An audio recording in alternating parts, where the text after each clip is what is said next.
दीपक राग जब संगीत सम्राट तानसेन ने गाया था तो उन्होंने बादशाह अकबर से 6 माह की मोहलत लेने के बाद गाया था। बोले कि मैं गा तो सकता हूँ लेकिन मुझे 6 माह का समय चाहिए। तो वहां के दरबारियों ने और राजा ने सोचा कि ठीक है, प्रैक्टिस करेगा फिर गाएगा। लेकिन तानसेन ने दीपक राग का अभ्यास नहीं किया उन 6 महीनों तक।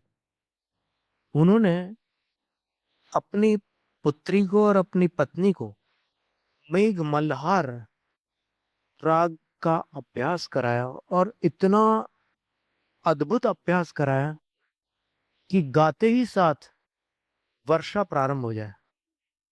और फिर वो पहुंचे राज बादशाह के दरबार में और उन्होंने जब प्रारंभ किया गाना दीपक राग में, तो कुछ समय बाद जो तानपुरा लेकर के बैठे थे, तानपुरा गर्म हो गया एकदम।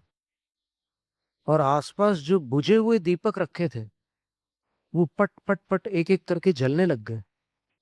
और फिर अंत में तानपुरा भी जलने लगा और उनके वस्त्र भी। उन्होंने जैसे तैसे उस राग को विधिवत पूर्ण किया और तभी वहां बाहर वर्षा होने लगी। तानसेन समझ गए कि मैंने 6 महीने जो परिश्रम किया वो सार्थक हुआ। वो तुरंत वर्षा में चले गए और अपने आप को उन्होंने आप प्लावित कर दिया, पूरा पानी पानी हो गए वो। और उनकी गर्मी फिर भी बनी रही कई दिनों तक। उनकी बेटी और उनकी पत्नी को मल्हार गाना पड़ा। फिर बरसात होती थी, फिर वो बारिश में खड़े हो जाते थे। गर्मी पूरी तरह से उतरती ही नहीं थी। और उसके बाद फिर लंबे समय के पश्चात वो गर्मी शांत हुई। संगीत में ये प्रभाव है, वो चाहे वेस्टर्न हो चाहे ईस्टर्न हो।